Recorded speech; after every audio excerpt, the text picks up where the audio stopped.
it's really important that we study what we've talked about and we've asked you to study here on the profiles. This really is one of those things where you could probably earn your PhD uncovering all of the nuances around this. So we provide you with an awful lot of information to study and read about this, and really to begin adding this to your technical skills. Not only will it add a significant tool in your toolbox from a technical skill standpoint, and we will be working with you over time on the various ways that you can use this to be a solution in your consulting practice. So there's two things we want you to focus on. Number one is adding this technical skill to your toolbox, because it will be extraordinarily valuable to you as a consultant. The second part is for you to understand now how to learn to adapt your tendencies. And then the third thing is, how do we use this to communicate to those folks, like we learned in Ewing?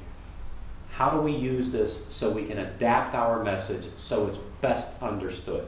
So there are pages of information that we want you to be going through, but let me give you kind of a high-level overview of what we think is critical for you to understand in adapting our message. So as we're responding to different styles, and you will be learning how to read the various styles.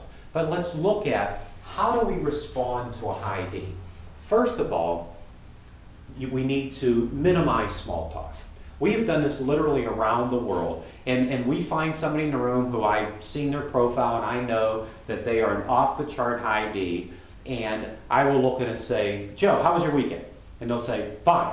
One-word response. It happens every time. One time, maybe a year or so ago, I found a really wordy high D, and I said, how was your weekend? He said, pretty good, 2 words. That's only one time it's ever happened. The reality is, minimize small talk. I asked and answered. So high Ds, minimize small talk, okay?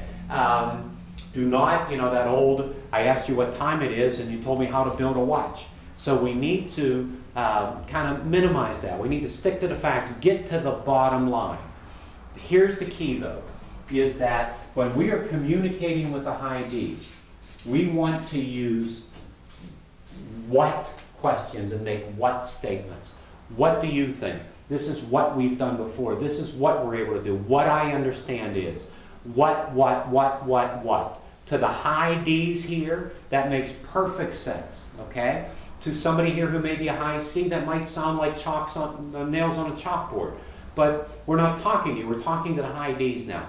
So eliminate or minimize small talk, be efficient, and focus on incorporating the word what into our language. And by the way, the things that we're going over here are very difficult to do consistently over time. This is one of those things that's a learned, practiced area that will make you a far better communicator across the board. So for high Ds, focus on the word what. For high Is, allow some time for interaction, allow some time for conversation. I'll tell you how this is a constant developmental area. Is not all that long ago, I was talking to a group and I said, allow some time for some small talk and chit chat. And afterwards, I had a high I come up to me and they said to me, can I give you some feedback? And obviously I talked about not being defensive and being open and listening to the messenger, and I said, sure. And they said, when you say chit chat or small talk, it's really a little insulting. And I was taken aback because I had said that on more than one occasion. I said, help me understand that. And they said, well, I might be talking to you about my kids or something that's important to me, or that's not small talk or chit chat. It's collaborating and rapport building and developing a relationship. So even though we are recognized as experts on this, we can all continue to learn. So we want to be friendly. We want to allow to build that relationship. And we want to also avoid the details for high Is, follow up with high Is in writing. We'll talk about that more when we talk about knowledge-based sales. Follow up with high Is in writing a little bit more. And we want to focus on who. High Is care about who. They care about who this affects, and personal pronouns. We, us. How is your group being able to do something? Help us understand. What will we need to do? And by the way, there is a significant we in our EX3 Matters network. So how we communicate to high I's is focusing on inclusive pronouns and focusing on the who. For high S's, we also want to allow some time to build some rapport. We don't want to jump right in, cut to the bottom line. We don't want to do anything like that. We want to allow some time for that. We want to be friendly and be supportive. We, high S's, do care a little bit more about the details. We want to be incremental in introducing change. We don't jump to the bottom line. We explain it along the way. And here's the key. Focus on using the word how. How have you done this in the past? Help me understand how you've developed your strategy. How has this worked for you? How. This is how we've helped ABC Company. This is how I envision this working here. The word how allows the person to think through the process versus jumping to the bottom line. As a high D, I'm going to give you a couple of hints here in a moment, but as a high D, this would be my most challenging, and I'll share with you my style here in a moment. All right, high C's. All right, details matter. Honor the details. We need to make sure that folks understand that we have a mastery of the details. We don't slough them off. We want to, with these folks, also minimize small talk, but we want to be accurate.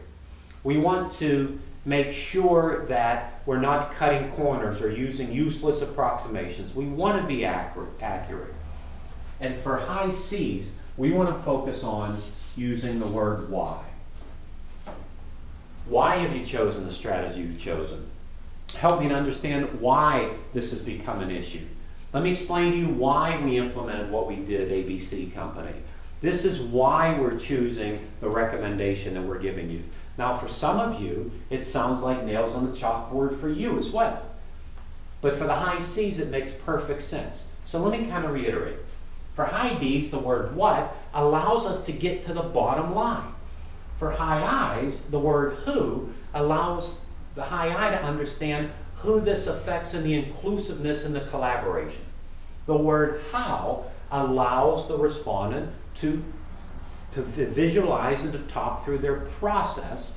And the word why shows analysis and being able to talk through the details leading up to that. We're going to be giving you an awful lot of studying behind this. This is the meat of being able to take this information and communicate it out to others in a very productive and useful way.